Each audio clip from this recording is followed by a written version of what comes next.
Hello दोस्तों, पिछले episode में हमने देखा था कि डेमन गॉड हेड को पाने के लिए फैंटेसी पैराडाइज में चला गया था और वह अपने आप को अंदर से ब्लॉक कर लेता है। साथ ही हाउसेन और उसके साथी अपने आप को प्रिपेयर करते हैं क्योंकि वह अब अपने पावर को पहले से ज्यादा बेटर फील कर रहे थे। और सियाओल डेमन गॉड को रोकने के लिए उन्हें याद करती है और वह जल्दी से वहां पर जाते हैं क्योंकि अगर डेमन कॉन्टिनेंट गॉड हेड को हासिल कर लिया तो फिर सनलाइट वर्ल्ड का अल्टीमेट बैटल शुरू हो जाएगा। अब आगे तो इस एपिसोड की शुरुआत में हम देखते हैं कि डेमन एम्परर फैंटेसी पैराडाइज में चला गया था ताकि वह वहां से गॉड हेड को हासिल कर सके, जिसके बाद अगले सीन में हाउचेन और उसके साथी उसे रोकने के लिए फाइनली चल दिए थे और कुछ देर के बाद हम देखते हैं कि वह वहां पहुंच भी गए थे। लेकिन अब सामने का नजारा देखते ही वह सभी पूरी तरीके से हैरान हो गए थे क्योंकि उन्होंने इसके बारे में बिल्कुल भी उम्मीद नहीं किया था और इनको पता चलता है कि फैंटेसी पैराडाइज का एड्रेस तो बहुत बुरी तरीके से तबाह हो गया है। जिसके बाद वहीं चैन भी परेशान होते हुए कहने लगती है कि आखिरकार यह कैसे हो सकता है, जिस पर वेंग वॉन उसे कहती है कि फैंटेसी पैराडाइज के एड्रेस को जबरदस्ती ओपन किया गया है। तभी ली सिंह भी परेशान हो जाता है और कहता है कि क्या डेमन एम्परर बाकी सभी अंदर चले गए हैं। वहीं हम देखते हैं कि सायर पिछले वाले हादसे को याद करके परेशान हो जाती है और फिर वह हाउसेन से कहती है कि तुम मुझसे प्रोमिस करो कि इस बार तुम डेमन एम्परर का सामना करने के लिए अकेले नहीं जाओगे। तब इस पर हाउसेन भी उससे कहता है कि तुम इसके बारे में चिंता ना करो क्योंकि अब मैं तुम्हें और ज्यादा उदास नहीं करूंगा। जिसके बाद हम देखते हैं कि सायर इसकी बात मान जाती है, मगर इसके बाद भी हाउचेन इसके अंदर जाने के लिए तैयार हो जाता है और हाउचेन कहने लगता है कि डेमन गॉड्स फॉल के प्रेडिसेंसर पहले ही अंदर चले गए हैं, जिसकी वजह से हमें भी जल्दी ही जाकर उनसे मिलना ही होगा ताकि हम इस तरह से उनके साथ मिलकर डेमन गॉड को गॉड हेड हासिल करने से रोक सके। मगर तभी अचानक से हम देखते हैं अब यह ड्रैगन सीनियर इनके सामने आ गया था, जहाँ हम देखते हैं कि वो इन पर काफी गुस्सा होता है। जिसके बाद लिंगसिन उससे कहता है कि तुमने तो हमें डरा ही दिया और फिर उससे पूछता है कि तुम बाहर क्यों आए, सियाउल कहाँ है और क्या तुम्हारा सामना डेमन एम्परर से हुआ।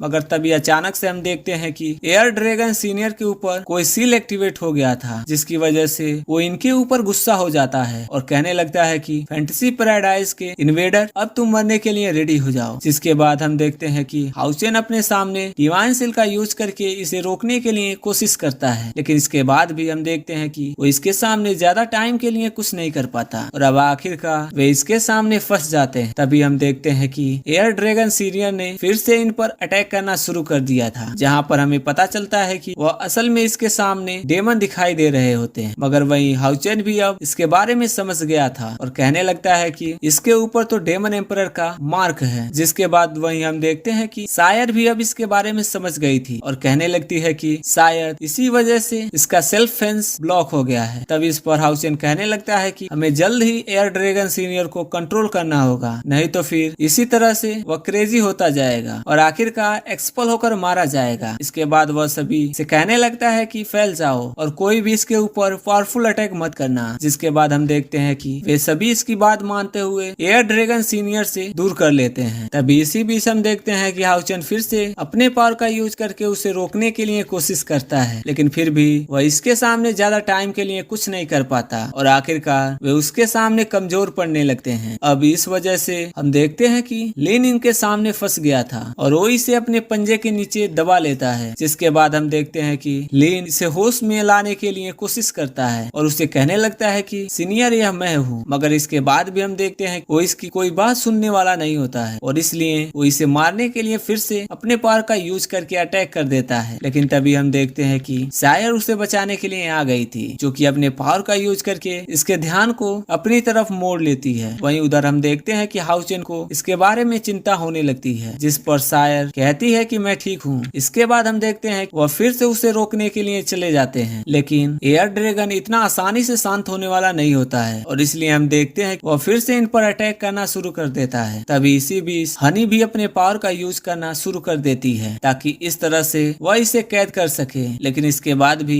एयर ड्रैगन ने इसे बहुत आसानी से डिस्ट्रॉय कर दिया था। जिसके बाद वो कहने लगता है एयर ड्रैगन सीनियर का रैंक हमसे हाई है, इसलिए अगर हम इस तरह से उसके साथ में फाइट करना चाहते हैं तो फिर इस तरह से उसे तो कंट्रोल करना इम्पॉसिबल है। मगर तभी इसी बीच हम देखते हैं कि चैन एयर ड्रैगन सीनियर को कैद पड़ा हुआ देखती है। जिसके बाद वह हाउचेन से कहती है कि कैप्टन, इसे जगाने के लिए मेरे पास में एक तरीका है, लेकिन फिर भी इसमें थोड़ा टाइम लगेगा। जिसके बाद वही हम देखते हैं कि हाउचेन भी तुरंत इसके लिए रेडी हो जाता है और फिर वो वेंजाओ से कहता है कि तुम चैन को प्रोटेक्ट करो। इसके बाद हम देखते हैं कि वह बाकी सभी उससे फाइट करने लगते हैं ताकि इस तरह से चैन को इसमें थोड़ा सा टाइम मिल सके। मगर वहीं हम देखते हैं कि एयर ड्रैगन सीनियर भी इतना आसानी से कंट्रोल होने वाला नहीं होता है, इसलिए वह फिर से अपने पावर का यूज करके इन पर अटैक कर देता है। जिसके बाद वेंजाओ ने अपने पावर का यूज करके उसे बहुत आसानी से रोक लिया था और फिर वह अपने जॉइंट सेल से इसके ऊपर अटैक करके उसे नीचे गिरा देती है। जिसके बाद हम देखते हैं कि ली सिंह और बाकी सभी इस चांस को बिल्कुल भी मिस नहीं करते, इसलिए हनी अपना लाइट ग्रेविटी वाले पावर का यूज करने के लिए तैयार हो जाती है। जिसके बाद हम देखते हैं कि एयर ड्रैगन सीनियर अब इसके सामने कुछ भी नहीं कर पाता और इस तरह से हनी फिर से उसे नीचे गिरा देती है। तभी इसी बीच हाउचेन अपने होली स्वीट फर्नेस का यूज करके उस पर अटैक कर देता है और अब इस तरह से चैन भी अपने डेमन सीलिंग का यूज कर देती है। जिसके बाद हम देखते हैं कि एयर सीनियर अब इनके सामने कुछ भी नहीं कर पाता है और आखिरकार इस तरह से वे उसे बहुत ही आसानी से कैद कर लेते हैं। इसके बाद वहीं हम देखते हैं कि चैन भी इसमें कोई देरी नहीं करती, इसलिए वह तुरंत अपने सोल ब्रिज वाले पावर का यूज कर देती है ताकि वह इस तरह से एयर ड्रैगन सीनियर के सोल के पास में पहुंच सके। इसके बाद हम देखते हैं कि चैन सीधे उसके सामने आकर खड़ी हो गई थी, जहां पर कि वह फिर से अपने पावर का यूज करना शुरू कर देती है ताकि वो इस तरह से इसे होश में ला सके। इसके बाद अगले सीन में हम देखते हैं कि एयर ड्रैगन सीनियर का सोल एक जगह पर कैद पड़ा था, लेकिन तभी हम देखते हैं कि चैन इसके सामने आ जाती है, जहां पर कि वो इस तरह से कंडीशन में देख उदास हो गई थी। अब इसलिए हम देखते हैं कि उसने सबसे पहले इसे आजाद कर दिया था। जिसके बाद वेंजाओ इसके बारे में परेशान होने लगता है और कहने लगता है कि क्या चैन इसमें कामयाब हो पाएगी। जिसके बाद वहीं हम देखते हैं कि चैन इसके सामने इतनी आसानी से हार मानने वाली नहीं होती, इसलिए वह फिर से अपने पावर का यूज करना शुरू कर देती है और एयर ड्रैगन सीनियर से कहती है कि होश में आओ। मगर तभी अचानक से हम देखते हैं कि डेमन एम्परर का मार्ग फिर से एक्टिवेट हो गया था, जिसकी वजह से वह फिर से अपने पावर का यूज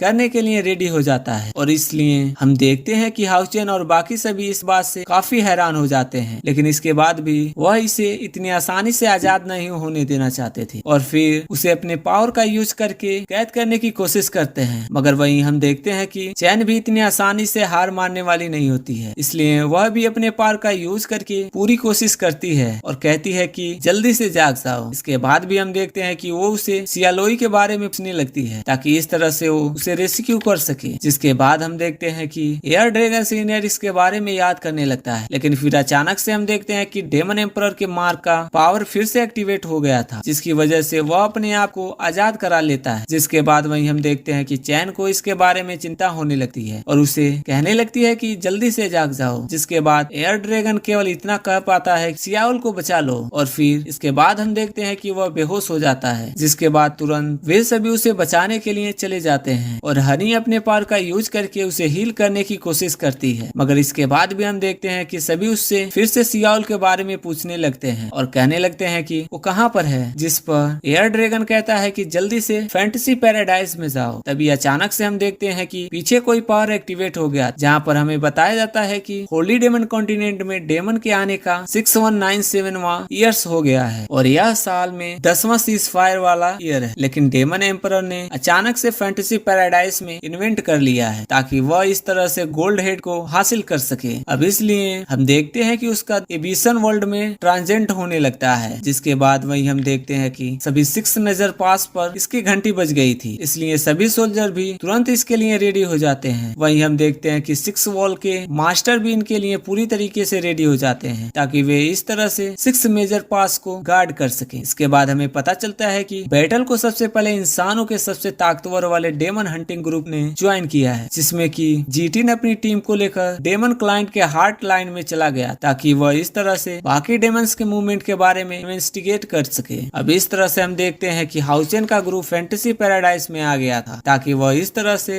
डेमन एम्परर को गॉड हेड को हासिल करने से रोक सके। लेकिन इसके बाद हमें पता चलता है सबसे पहले पहुंचने वाला डेमन गॉडफॉल का टीम है, जो कि इस बार यहाँ पर बहुत बुरी तरीके से फंस गया था। तो दोस्तों, अगर आपको वीडियो एक्सप्लेनेशन अच्छा लगा हो तो वीडियो को लाइक कर देना, चैनल को सब्सक्राइब कर देना। मिलते हैं अगले वीडियो में, तब तक के लिए keep watching, keep supporting, thank you.